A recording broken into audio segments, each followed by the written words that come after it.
Bago pa man umalis ng bansa, si Pangulong Ferdinand R. Marcos Jr. para sa kanyang official state visit sa Estados Unidos, ipinagutos na niya sa bawat kagawaran at ahensya ang pagtitiyak na nasa ligtas na kalagayan ang bawat Pilipino sa gitna ng malalakas na pagulan sa bansa. Agaran naman silang tumalima at sinigurong matutugunan ang pangangailangan ng mga kababayan natin. Ang detalye ihatid sa atin ni Julian Bunag, live. Julian. Princess, sa pangunguna ng Department of Social Welfare and Development o DSWD, na ipamahagi na ngayong araw ang higit 200,000 family food packs sa mga kababayan nating nasalanta ng matinding pag-ulan at nasunugan.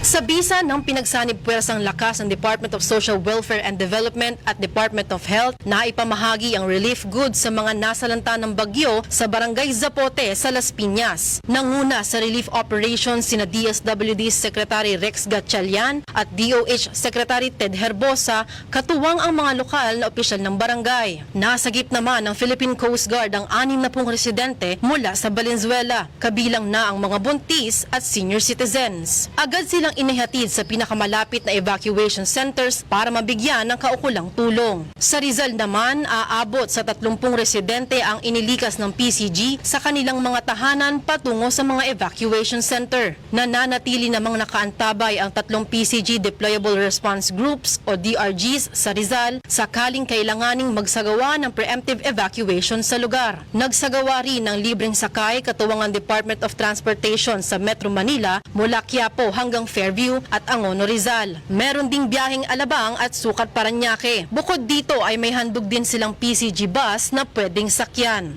Pinangunahan ni First Lady Liza Araneta Marcos ang pamamahagi ng charity timba ng Philippine Charity Sweepstakes Office o PCSO sa Maynila.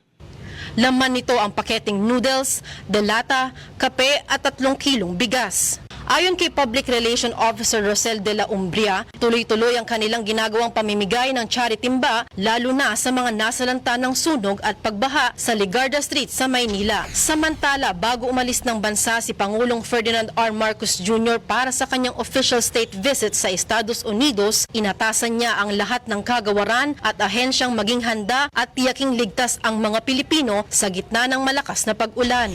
Sa kulang po sa inyo ay pakinggan nyo po ang mga sinasabing advisory ng inyong LGU, ng national government at pakisundan lang po para naman matiyak natin na hindi kayo malagay sa alanganin. Dagdag pa ng Pangulo, nakahanda ang gobyerno na ipagkaloob ang lahat ng serbisyo na kinakailangan para matulungan ng ating mga kababayan.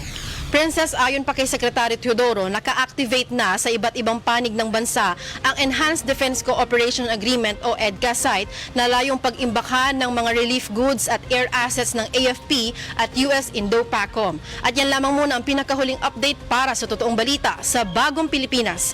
Julian Bunag, Congress News.